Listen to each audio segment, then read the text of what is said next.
Hi friends, welcome to tech travel Telugu.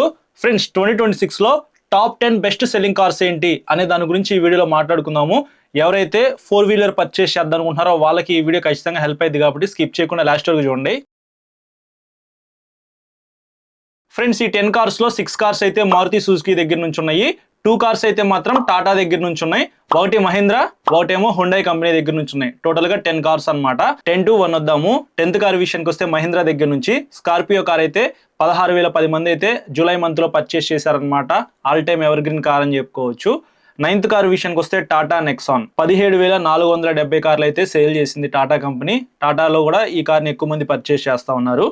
8th car విషయానికి వస్తే Hyundai దగ్గర నుంచి క్రెటా, ఈ వెహికల్ ని 18,090 మంది అయితే పర్చేస్ చేశారు. 7th కార్ విషయానికి వస్తే మారుతి సుజుకి బలినో 18,240 కార్లు అయితే సేల్ చేసింది. 6th కార్ విషయానికి వస్తే మారుతి సుజుకి ఫ్రాంక్స్ 19,480 కార్లు అయితే సేల్ చేసింది. 5th కార్ విషయానికి వస్తే టాటా పంచ్ 21,310 కార్స్ అయితే సేల్ చేసింది టాటా కంపెనీ. ఈ కార్ కూడా చూస్తానికి చాలా బాగుండిద్ది, ఎక్కువగా సేల్ అవుతున్న కార్ అని చెప్పుకోవచ్చు. 4th కార్ విషయానికి వస్తే మారుతి సుజుకి స్విఫ్ట్. ఇంకా ఈ కార్ కి పరిచయం అయితే అవసరం లేదనమాట. మారుతి సుజుకిలో ఎక్కువ మంది స్విఫ్ట్ అయితే పర్చేస్ చేస్తుంటారు. 21,540 కార్స్ అయితే సేల్ అయినాయి అనమాట. థర్డ్ కార్ విషయానికి వస్తే సుజుకి ఎర్టిగా 7-సీటర్ కార్ కావాలనుకుంటే మాత్రం తక్కువ ప్రైస్ లో మీరు ఈ కార్ అయితే కొనుక్కోవచ్చు. 21,600 కార్స్ అయితే సేల్ అయినాయి. సెకండ్ కార్ విషయానికి వస్తే సుజుకి వ్యాగనర్ 23,400 కార్స్ అయితే సేల్ అయినాయి. ఫైనల్ గా ఫస్ట్ కార్ విషయానికి వస్తే సుజుకి డిజైర్ 23,800 కార్లు అయితే సేల్ చేసింది. ఇవి మన ఇండియాలో టాప్ 10 బెస్ట్ సెల్లింగ్ కార్స్ అన్నమాట. వీటిల్లో ఒక 5 కార్స్ అయితే నేను మీకు సజెస్ట్ చేస్తాను. అవి మీరు పర్చేస్ చేయడానికి ట్రై చేయండి. ఏ కార్ పర్చేస్ చేయాలన్నా సరే ఒక 4 రూల్స్ అయితే మీరు ఖచ్చితంగా పాటించాలి. ఫస్ట్ రూల్ విషయానికి వస్తే ఇంజిన్ పెర్ఫార్మెన్స్ అని చెప్పుకోవచ్చు. ఖచ్చితంగా మనకి ఇన్లైన్ 4 సిలిండర్ ఉందనుకోండి, పెర్ఫార్మెన్స్ అయితే చాలా బాగుండిద్ది అనమాట. ఇంజిన్ కూడా చాలా స్మూత్ గా ఉండిద్ది. హైవే మీద ఎక్కువ స్పీడ్ వెళ్ళడానికి అవకాశం అయితే ఉండిద్ది.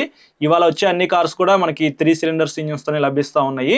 సో సుజుకిలో బాగుంటాయి కానీ మిగతా అదర్ కార్స్ లో నాకైతే అంత ఏమీ అనిపించలేదు అనమాట. నేను రైడ్ చేసిన కొన్ని కార్స్ అయినప్పటికీ నాకు రిఫైన్మెంట్ అయితే అంత స్మూత్ అనిపించలేదు 3 సిలిండర్స్ ఇంజిన్స్ లో. సో మీరు కొనుక్కునేటప్పుడు ఖచ్చితంగా 4 సిలిండర్స్ ఇంజిన్ ఉందా లేదా అనేది చూసుకొని కొనుక్కోండి. తర్వాత మనకి సేఫ్టీ అనేది చాలా ఇంపార్టెంట్ అనమాట.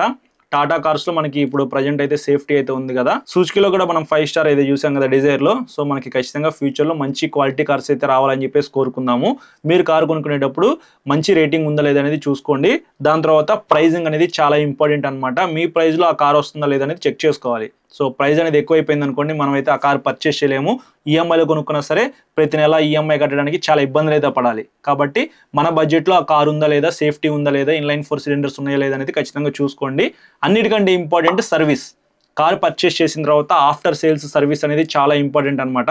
సర్వీస్ ఉందా లేదా, సర్వీస్ అనేది మనకి ఏదైనా ప్రాబ్లం వస్తే చేస్తారా లేదా, మీ ఏరియాలో షోరూమ్ ఉందా లేదా అనేది చూసుకున్న తర్వాత కార్ పర్చేస్ చేయడానికి ట్రై చేయండి. ఇంకా నేను మీకు సజెస్ట్ చేస్తా అన్న 5 కార్స్లో ఫస్ట్ కార్ విషయానికి వస్తే సుజుకి ఫ్రాంక్స్. ఇది మీకు చాలా బాగుంటుంది బ్రో. డిజైన్ పరంగా చూసుకున్నా సరే, ఇంజిన్ పరంగా చూసుకున్నా సరే సూపర్. ఇన్లైన్ 4 సిలిండర్స్తో మీకు ఈ వెహికల్ అయితే లభిస్తూ ఉంది. అలాగే మీకు సర్వీస్ అయితే చాలా బాగుంటుంది. ఆల్ ఓవర్ ఇండియాలో మనకి సర్వీస్ షోరూమ్స్ అయితే ఉన్నాయి కదా, హ్యాపీగా మీరు సర్వీసింగ్ అయితే చేయించుకోవచ్చు. లో మెయింటెనెన్స్ అయితే ఉండిద్ది, పెద్ద మెయింటెనెన్స్ కూడా ఏమీ ఉండదు అనమాట. హ్యాపీగా 5,000 రూపీస్ పెట్టుకుంటే మీకు ఫస్ట్ సర్వీస్ అయితే అయిపోయింది, ఏం ప్రాబ్లమ్స్ లేకపోతే. ఇంకా లోపే 5,000 రూపాయల లోపే మీకు ఫస్ట్ సర్వీస్ అయితే అయిపోయింది. 8,50,000 రూపాయల లోపే మీరు ఈ కార్ అయితే సొంతం చేసుకోవచ్చు. బేస్ వేరియంట్ అనమాట. ఇప్పుడు నేను చెప్పే ఈ 5 కార్స్ అన్ని కూడా బేస్ వేరియంట్స్ అని చెప్పుకోవచ్చు. ఇంకా మీ దగ్గర డబ్బులు ఎక్కువ ఉంటే మిడ్ వేరియంట్, టాప్ ఎండ్ వేరియంట్కి అయితే వెళ్ళిపోవచ్చు. కానీ బేస్ వేరియంట్ పర్చేస్ చేయడానికి ట్రై చేయండి. కావాలంటే స్పీకర్స్ అవన్నీ మనం ఆఫ్టర్ మార్కెట్ వేయించుకుంటే చాలా వరకు అమౌంట్ సేవ్ చేసుకోవచ్చు. సో ఫస్ట్ కార్ అయితే మీరు సుజుకి ఫ్రాంక్స్ 8,50,000 రూపీస్ లో మీ బడ్జెట్ అయితే ఇది కొనడానికి ట్రై చేయండి. సెకండ్ కార్ విషయానికి వస్తే Suzuki Swift. Ever green car అని చెప్పుకోవచ్చు. సుజుకిలో ఎక్కువ మంది పర్చేస్ చేస్తున్న కార్ అయితే స్విఫ్ట్ అనమాట. ఇంతకుముందు మనకి 4 సిలిండర్స్ తో లభించేది, ఇప్పుడు ఒక సిలిండర్ అయితే రిమూవ్ చేశారు. 3 సిలిండర్స్ తో మనకి లభిస్తూ ఉంది. అయినప్పటికీ సుజుకి ఇంజిన్స్ అయితే చాలా స్మూత్ గా ఉంటాయి. మేమైతే పర్సనల్ గా సుజుకి సెలెరో కార్ అయితే యూజ్ చేస్తున్నాము. 3 సిలిండర్స్ ఇంజిన్ అనమాట. మాకైతే ఎక్కడ ప్రాబ్లం అయితే అనిపించలేదు. 110, 115, 120 వెళ్ళినా సరే ఇంజిన్ అయితే చాలా స్మూత్ గా అనిపించింది. వాబ్లింగ్ కానీ వైబ్రేషన్స్ కానీ అవేమి మాకు రాలేదన్నమాట. కాబట్టి ఇది ఇంకా 1200 సీసీతో లభిస్తూ ఉంది కాబట్టి హ్యాపీగా మీరు యూజ్ చేసుకోవచ్చు. తర్వాత మీకు సర్వీస్ బాగుండిద్ది, లో మెయింటెనెన్స్ అయితే ఉండిద్ది. 7,30,000 రూపాయల లోపే మీరు బేస్ వేరియంట్ అయితే పర్చేస్ చేయొచ్చు. కాబట్టి 7,50,000 రూపాయల లోపు మీ బడ్జెట్ అయితే మాత్రం సుజుకి స్విఫ్ట్ పర్చేస్ చేయడానికి ట్రై చేయండి. థర్డ్ కార్ విషయానికి వస్తే సుజుకి వ్యాగనర్ 1000 సీసీలో ఉంది, 1200 సీసీలో ఉంది. బడ్జెట్ తక్కువలో కావాలనుకుంటే మాత్రం మీరు వ్యాగనార్ అయితే ట్రై చేయొచ్చు. కొద్దిగా స్పేస్ అయితే ఎక్కువ ఉండిద్ది అనమాట. ఇది ఒక మేజర్ ప్లస్ పాయింట్ అని చెప్పుకోవచ్చు సెల్లింగ్ కి. ఇన్నిట్లో మీకు 3 సిలిండర్స్ ఇంజిన్ అయితే ఉండిద్ది, లో మెయింటెనెన్స్, సర్వీస్ కాస్ట్ కూడా చాలా తక్కువ అయితే ఉండిద్ది. 6,10,000 రూపాయల లోపే వచ్చేస్తుంది. సో స్విఫ్ట్ కి నేను అంత అమౌంట్ పెట్టలేను అనుకున్న వాళ్ళు స్విఫ్ట్ కన్నా మీకు వ్యాగనార్ లో ఇంకా కంఫర్ట్ అయితే ఎక్కువ ఉండిద్ది, ప్లస్ 1000 cc లో కూడా లభిస్తూ ఉంది కాబట్టి మైలేజ్ కూడా ఎక్కువ వస్తుంది. కాబట్టి ఈ కార్ కొనడానికి ట్రై చేయండి. ఈ కార్ ఎక్కువగా ఎవరు పర్చేస్ చేస్తారంటే డ్రైవింగ్ చేస్తూ ఉంటారు కదా, కార్ డ్రైవింగ్ క్యాబ్ నడిపే వాళ్ళు ఉన్నారు కదా, వాళ్ళకైతే మాత్రం పర్ఫెక్ట్ గా సెట్ అయిపోయింది అనమాట.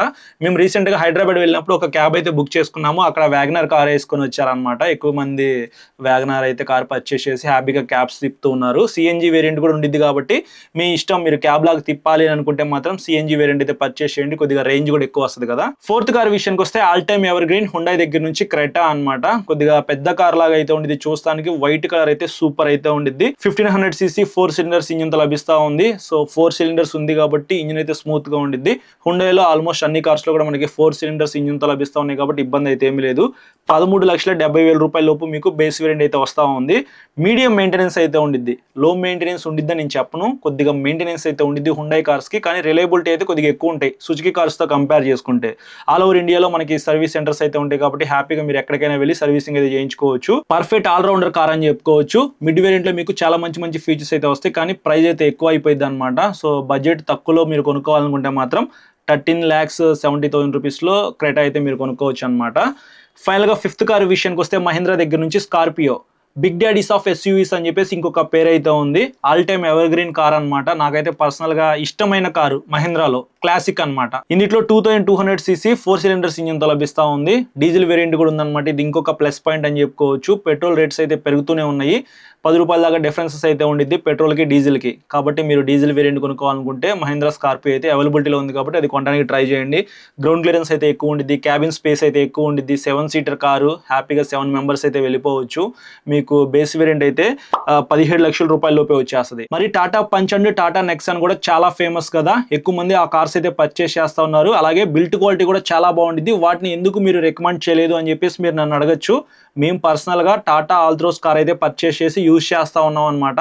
2.5 to 3 years ఏమో అవుతుంది అనుకుంటా, నాకు తెలిసి 3 years దాకా అవుతున్నట్టుంది. ఇప్పటికీ కార్ అయితే చాలా బాగా పెర్ఫామ్ చేస్తా ఉంది. కాకపోతే ఇంజిన్ సౌండ్ అయితే వస్తుంది, అలాగే క్యాబిన్ లోపలికి కూడా ఇంజిన్ సౌండ్ అయితే వస్తుంది అనమాట. టాటా ఇంజిన్స్ అయితే మరీ అంత స్మూత్ అయితే ఏమీ ఉండవు. మేము టైం టు టైం అయితే ఇంజిన్లు మార్చుకుంటూ ప్రాపర్గానే యూజ్ చేస్తాము. సర్వీస్ సెంటర్స్కి మేము తీసుకువెళ్ళి కార్ అయితే సర్వీస్ చేపిస్తూ ఉంటాం అనమాట. బయట ఎక్కడ చేపించము. అయినప్పటికీ ఇంజిన్ నాయిస్ అయితే ఎందుకు వస్తుందంటే సో అంతా రిఫైన్మెంట్ స్మూత్గా ఉండవు అనమాట. నాకు తెలిసి 1 lakh kilometers దాటిందంటే మాత్రం ఏదో ఒక ప్రాబ్లం అయితే వస్తుంది. సో అందుకే నేను వాటిని రికమెండ్ చేయలేదు. బిల్ట్ క్వాలిటీ పరంగా బాగున్నప్పటికీ మనకి మెయిన్ హార్ట్ ఇంజినే కదా, ఇంజిన్ బాగుంటేనే కదా మనం ఎక్కడికైనా వెళ్ళాల్సింది కార్లో.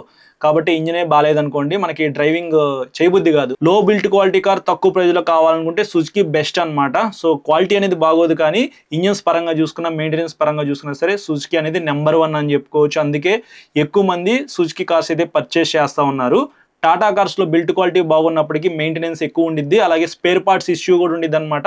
సర్వీస్ సెంటర్స్ కూడా మీకు అంతేమీ ఉండదు, లోపల ప్రాపర్ రెస్పాన్స్ అయితే ఉండదు అనమాట. టాటా కార్స్ యూజ్ చేస్తున్న వాళ్ళని అయితే అడగండి, వాళ్ళైతే మీకు ఇంకా క్లియర్ గా ఎక్స్ప్లెయిన్ చేస్తారు. అదే సుజుకి కార్స్ అనుకోండి, వాళ్ళ రెస్పాన్స్ అయితే చాలా బాగుండిద్ది అనమాట. ఇవన్నీ మేము పర్సనల్ గా ఎక్స్పీరియన్స్ చేశాం కాబట్టి నేను మీకు ఎక్స్ప్లెయిన్ చేయగలుగుతున్నాను బ్రో. కార్స్ గురించి నాకు ఎక్కువ నాలెడ్జ్ ఉందని నేను చెప్పను. సో నాకున్న నాలెడ్జ్ ప్రకారంగా అయితే ఇవి నేను మీకు సజెస్ట్ చేస్తా ఉన్నాను అనమాట. ఏదేమైనప్పటికీ మీకు నచ్చిన కార్ అయితే మీరు పర్చేస్ చేయండి. మంచి సేఫ్టీ అలాగే సర్వీస్ సెంటర్స్ అవన్నీ ఉన్నాయి లేదనేది చూసుకున్న తర్వాతే కొనుక్కోండి. సో ఇది ఫ్రెండ్స్ ఓవరాల్ గా టాప్ 10 బెస్ట్ సెల్లింగ్ కార్స్ మన ఇండియాలో ఈ 10 అనమాట. అందులో ఒక 5 కార్స్ అయితే నేను మీకు సజెస్ట్ చేశాను కదా, దాని ప్రకారంగా ఒక కార్ అయితే కొనుక్కుంటారని చెప్పేసి అనుకుంటున్నాను. వీడియో నచ్చితే లైక్ చేసి మీ ఫ్రెండ్స్ అందరికీ షేర్ చేయండి. మీరు మన ఛానల్ని సబ్స్క్రైబ్ చేయకుండా చూసినట్లయితే ఇప్పుడే సబ్స్క్రైబ్ చేసుకుని పక్కన బెల్ ఐకాన్ క్లిక్ చేసి పెట్టుకోండి. నేను వీడియో పెట్టిన వెంటనే మీకు నోటిఫికేషన్ వస్తుంది. Thank you.